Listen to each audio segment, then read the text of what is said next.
కో ధర్మః భూతదయా కిం సౌఖ్యమరోగితాజ్యంతో కస్నేహః సద్భావః కిం పాండిత్యం పరిచ్ఛేదః.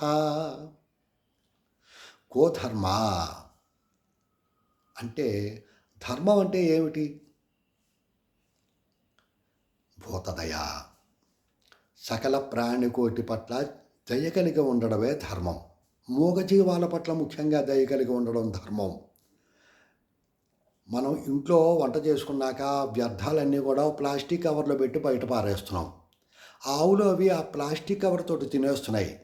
కడుపులోకి వెళ్ళిపోతుంది ప్లాస్టిక్, చచ్చిపోతున్నాయి. ఇది ధర్మం కాదు కదా మనకి. వాటిని రక్షించడం మన ధర్మం. వాటికి పచ్చగడ్డి వేయడం మాట దేవుడు ఎరుగు. నువ్వు ఇలా ప్లాస్టిక్ లేకపోతే ఇలాంటివన్నీ కూడా బయట పారేసి వాటి మరణానికి కారణం అవడం అన్నది పాపం. వాటికి అపకారం చేయకుండా ఉండడం అన్నది ధర్మం. వాటి మీద ప్రేమ కలిగి భూతదయ కలిగి ఉండడం అన్నది ధర్మం. పరోపకారాయ పుణ్యాయ పాపాయ పరపీడనం. వాటికి నువ్వు ఆహారం పెట్టపో అది వేరే విషయం. చచ్చిపోవడానికి కారణం అవడం అన్నది మహాపాపం. అందుకని మనం ఇలాంటి చిన్న చిన్న విషయాల పట్ల జాగ్రత్త తీసుకుని వాటికి మనం రక్షించవలసినటువంటి బాధ్యత మానవుడి మీద ఉంది. తర్వాత ఈ ధర్మం అన్నది మారుతూ ఉంటుంది. వాళ్ళు చేసే వృత్తిని బట్టి, నైసర్గిక పరిస్థితులను బట్టి, ప్రాంతాలను బట్టి, దేశాలను బట్టి ఎవరి ధర్మం వాళ్ళది. రాజుగారు ఉన్నాడు, ఆయన ధర్మం ఆయనది. ప్రజల్ని కాపాడవలసినటువంటి బాధ్యత ఆయనది. యుద్ధాలు చేయాలి, శుభ్రంగా తినాలి, ప్రజలకి ధర్మంగా పరిపాలించాలి, పన్నులు వసూలు చేయాలి. దొంగతనాలు చేసేవాళ్ళు, అధర్మంగా అసత్యాలు మాట్లాడేవాళ్ళు, దొంగతనాలు చేసేవాళ్ళు ఎవరైనా ఉంటే వాళ్ళని శిక్షించాలి. ఆయన బాధ్యత ఇది. ఆయనకి తప్పేమీ కాదు. ఓ జడ్జి గారు మరణశిక్ష వేస్తే ఆ జడ్జికి పాపమా? అలా కాకుండా ఇంకొకటి ఎవరైనా ఆ జడ్జి గారు చేసే పని ఆ రాజుగారు చేసే శిక్ష వీడే చేస్తే అది ధర్మం కాదు, అది పాపం వస్తూ ఉంటుంది. అలాగే ఎవరి ధర్మాన్ని వాళ్ళు పాటించాలి. అంతేగాని ఆ రాజుగారు వీడిని చూసి అబ్బా ఈ పంతులు గారు ఎంత పుణ్యాత్ముడు, పొద్దున్నే లేచి స్నానం చేసి గుళ్ళోకి వెళ్ళిపోయి దేవుణ్ణి పూజిస్తున్నాడు, నేను అలాగే చేస్తాను అని అనుకుంటే రాజ్యం ఎందుకో పనికిరాదు. ఆయన ధర్మం ఆయన పాటించాలి. ఈ పంతులు గారు లేకపోతే ఓ జమీందారుని చూసి అబ్బా ఎంతగా ఇది ఉంది, ఆ రాజుగారిని చూసి ఎన్ని భోగాలు అనుభవిస్తున్నాడు, నేను అలాగే ఉంటానని ఈయన అనుకోకూడదు. ఈయన అలా అనుకుంటే ఈయనకి నష్టం జరుగుతుంది. ఆ రాజుగారు కనుక అలా అనుకుంటే ఆయనకి నష్టం జరుగుతుంది. అదే శ్రీకృష్ణుడు భగవద్గీతలో చెప్పాడు, శ్రేయాన్ స్వధర్మో విగుణ. గుణం లేనిదైనప్పటికీ కూడా తన ధర్మం ఏదుందో అదే పాటించాలి. అలా పాటిస్తేనే ధర్మో రక్షతి రక్షిత.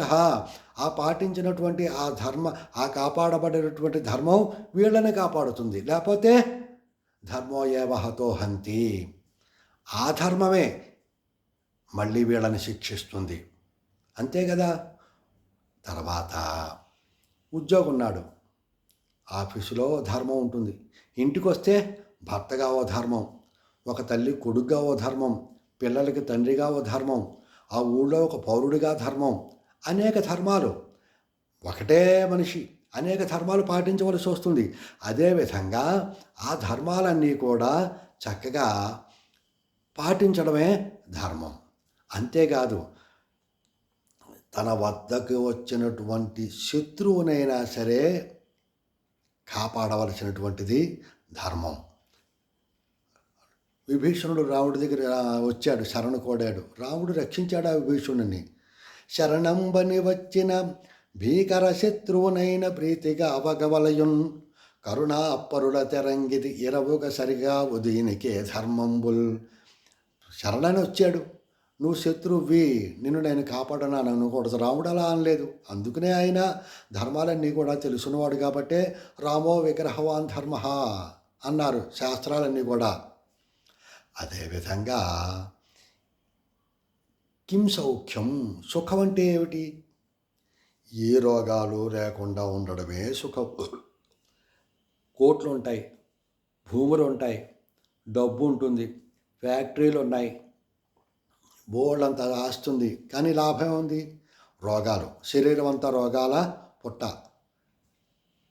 ఏది తినడానికి లేదు, పులుపు తినడానికి లేదు, తీపి తినడానికి లేదు, కారం తినడానికి లేదు, ఎక్కువగా తినడానికి లేదు, నిద్రపోవడానికి లేదు, నిద్ర రాదు. ఇవన్నీ కూడా, ఈ రోగాలన్నీ కూడా శరీరే చర్చరే భూతం వ్యాధిగ్రస్తే కళేబరం.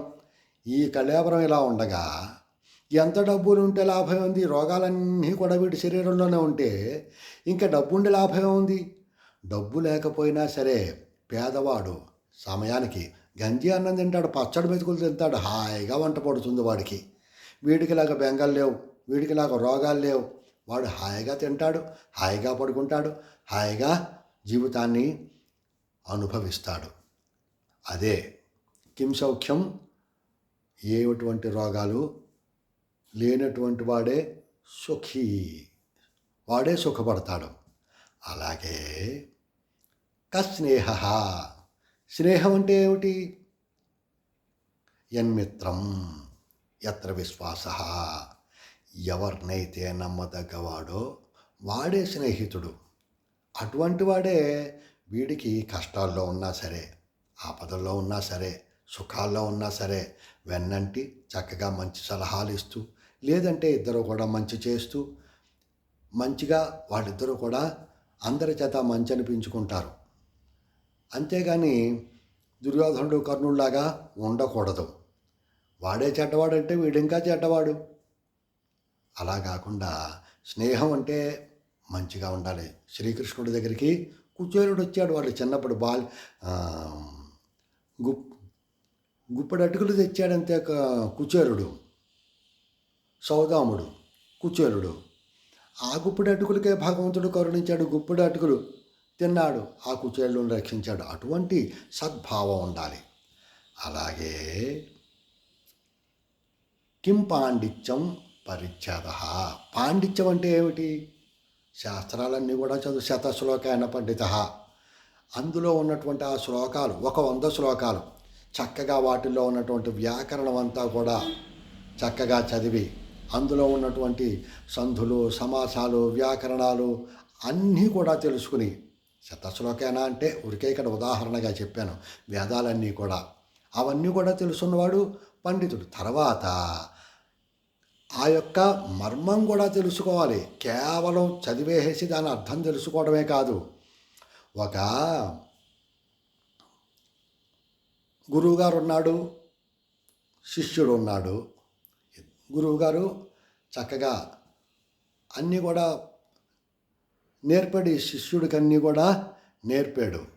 నేర్పితే రాజుగారి దగ్గరికి తీసుకెళ్ళాడు ఈ శిష్యుడిని.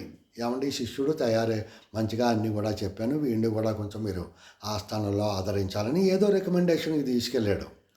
ఆ రాజుగారు, ఆయన మహానుభావుడు. ఇదివరకు రాజులు అందరూ కూడా వాళ్ళు చదువుకునే ఉండవు. శ్రీకృష్ణదేవరాయలు అముక్తమాల ఏదో రాశాడు, భోజరాజు, ఎంతమంది రాజరాజ నరేంద్రుడు, వీళ్ళందరూ కూడా గొప్ప మహాపండితులు. వీళ్ళందరూ కూడా ఈ యొక్క రాజుగారి దగ్గరికి పండితుడు తన శిష్యుడిని తీసుకెళ్ళట. జ్యోతిషం ఇవన్నీ కూడా నేర్పానండి, తర్కమీమాంస న్యాయ వైశేషిక భాట్ట ప్రకారం అన్నీ కూడా నేర్పానండి అని చెప్పేట. అప్పుడు రాజుగారు వెంటనే గుప్పుడు మూసి ఏదో తీసుకుని గుప్పుడు మూసి ఈ శిష్యుడిని అడిగేట, ఇందులో ఏముంది చెప్పు అన్నట్ట.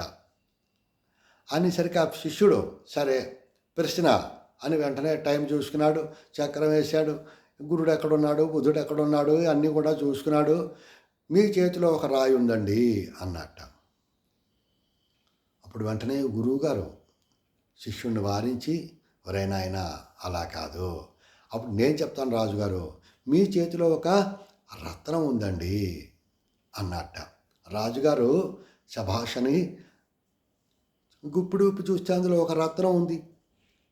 అప్పుడు శిష్యుడు అన్నట్టు తర్వాత గురువుగారితోటి, ఏమండి రత్నం రాయే కదా, నేను రాయని చెప్తే తప్పే ఉంది అందులో, అది కూడా రాయే, ఇవన్నీ కూడా రాళ్లే కదా, రంగురాళ్ళు అవుననేసరికి అప్పుడు ఆ యొక్క పండితుడు అన్నట్ట, నాయన ఎలా చెప్పాలో అర్థం చేసుకోవాలి. రాయికి రత్నం ఒకటైనప్పటికీ కూడా రాజుగారు రాయి ఎందుకు పట్టుకుంటాడు? ఇంగిత జ్ఞానం ఉండాలి. ఆ ఇంగిత జ్ఞానంతో నువ్వు సమాధానం చెప్పాలి. అంతేగాని ఓ పేదవాడు ఉన్నాడు అనుకో, వాడి చేతిలో ఏముందంటే అప్పుడు చెప్పుడు రత్నం రాయని వాడు ఒప్పుకుంటాడు. రాజుగారు మహారాజుగారు బంగారు సింహాసనం మీద కూర్చున్నాడు. ఆయన ఆ బిడ్డ తీసుకుంటాడా చెప్పు? ఇది మనం తెలుసుకుని ఆ విధంగా జాతకం చెప్పాలి. అంతేగాని ఇష్టం వచ్చినట్టు ఇంగిత జ్ఞానం లేకుండా నువ్వు చెప్పావనుకో, ఆ రాజుగారి ఆగ్రహానికి గురవుతావు. ఇప్పుడు అలాగే ఇంకొకటి ఏమిటి, ఆ రాజుగారు అడిగట, ఏమండి నాకు రాత్రి పళ్ళు ఊడిపోయినట్టు కల వచ్చింది, ఏమిటి అని అడిగట జ్యోతిష్యుల్ని ఆ సభలో. ఆ మన ఉదయమే రాత్రి నాకు ఇలా కల వచ్చిందనేసరికి ఒక జ్యోతిష్కుడు లేచి, ఏమండి మీ కళ్ళెదురకుండానే మీ యొక్క చుట్టాలందరూ కూడా బంధువులందరూ కూడా చచ్చిపోతారండి, మీ పరివారం అంతా కూడా అని చెప్పేట. రాజుగారు కోపం వచ్చింది. కోపం వచ్చి వాడిని దండన విధించాడు. మళ్ళీ ఇంకొక పండితుడు లేచాడు, మంచి పండితుడు. వాడు తప్పు చెప్పాడండి, మీ వాళ్ళందరికంటే మీరే ఎక్కువ కాలం బతుకుతారండి అన్నట్ట. రాజుగారు సంతోషించాడు. చెప్పడంలో ఒకటే అర్థమైనా చెప్పే విధానం ఇదే పాండిత్యం.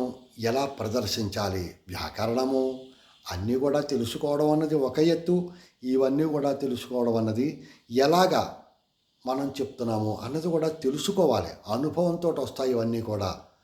కాబట్టి ఇలాంటి శ్లోకాలన్నీ కూడా చక్కగా మనం నేర్చుకుని చక్కగా మన జీవితానికి అన్వయం చేసుకుని తద్వారా నలుగురికి మనం మంచిగా ఉంటూ మనం మంచి చేస్తూ అందరికీ కూడా పేరు తెచ్చుకోవాలి.